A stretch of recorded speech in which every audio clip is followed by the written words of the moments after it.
Veterinary technicians take vitals just like any nurse. We take blood pressure, we check heart rate, we monitor for anything that's suspicious. However, we do not take blood pressure unless it is indicated or during an anesthetic procedure, etc., etc. We do it all because as veterinary technicians, we are superheroes. We are not going for any razzle dazzle. I'm going to get you to point A to point B. You're going to learn how to monitor blood pressure, how to do it in practice from just this video alone. Any science behind it, that's going to be a different video. Okay, so you might think that you just put the little cuff on, you squish the little thing, and you go bop, bop, bop, done. That is not the case. There is a lot more behind it, and we're going to go through it. There are two types of blood pressure monitoring that we learn, non-invasive and invasive. Today, we are learning non-invasive.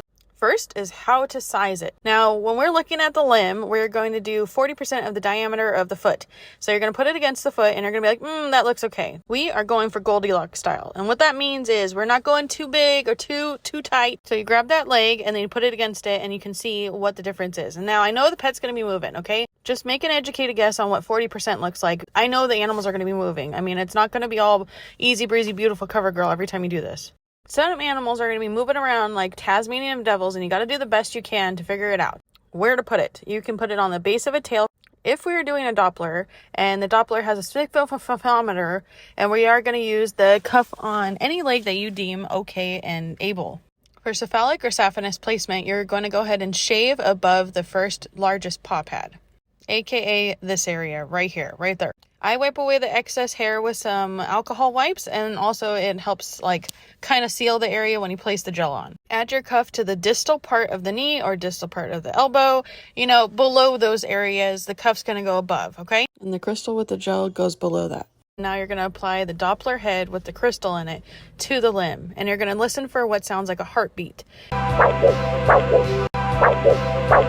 So then you're going to puff up that cuff, and you're going to puff it up until you can't hear anything, and then slowly release it until you can finally hear the beat again, and that's going to be your systolic. So if it lands on 125, that means that's your blood pressure is 125. That's it. That's the shtick. So what I do is after I apply all the stuff and I get the gel ready and I do all the things to the animal, I let them chill for a minute before I even start taking readings, because I think that kind of stresses them out. Sometimes I'll put owners in room, let them sit with the pet, and honestly, that's about it. I let them chill for a minute with everything on after the shaving, do all the things.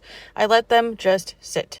Next up is automatic blood pressure monitoring, where you use a machine, like an anesthetic machine, and that is click a button and it goes and fills up and Bob's your uncle. You can place it in the same areas as the Doppler, just like as shown before, but I will say that honestly, I just prefer using it as close to the heart as possible. They're animals. You kind of just have to go with the flow and just let the animal speak to you on what they're okay with. Now, trial and error. And what I mean by that is don't just write down a bad reading. Make sure that if the pet is completely stable, we're doing this for X, Y, and Z reason. If there's no indication for it to be super, super low or super, super high, check everything. Make sure everything's okay. And go through the steps of making sure everything's okay. So number one, if you can't hear it and you've been looking on the Doppler for a while, take the cuff off, re-clean everything, reapply everything except for the cuff. Try it without the cuff on and see if that works. Sometimes it's too tight, etc., and for some reason it messed it up. If you are seeing these really outlandish type of readings, make sure everything's plugged in correctly, make sure you're doing everything correctly, let the animal chill for a second, those types of things. And if you're using automatic blood pressure monitoring, don't always assume that a low blood pressure reading is accurate. Look at the back of the machine. If it's the type of machine that the hose comes out of, make sure that's attached. Make sure to maybe move the cuff for once, maybe move it to a back leg versus a front leg. Make sure that it's adequately not super tight, not super loose. Goldilocks style, again, with the blood pressure monitoring equipment. And lastly, what are we looking for? What are the ranges? What are we vibing with? As shown here, this is what we're vibing with. And honestly, if you're seeing a bad reading or you're seeing something weird, reevaluate. Don't always take it at face value. Make sure that your troubleshooting machines are not your friend. They are sometimes the enemy. As much as I love machines, they definitely they're coming for me. If this was helpful at all and this taught you how to monitor blood pressure in a situation where you didn't feel comfortable asking a superior or you were too scared to ask again for help, you let me know. And what should we check next? What should we learn about next?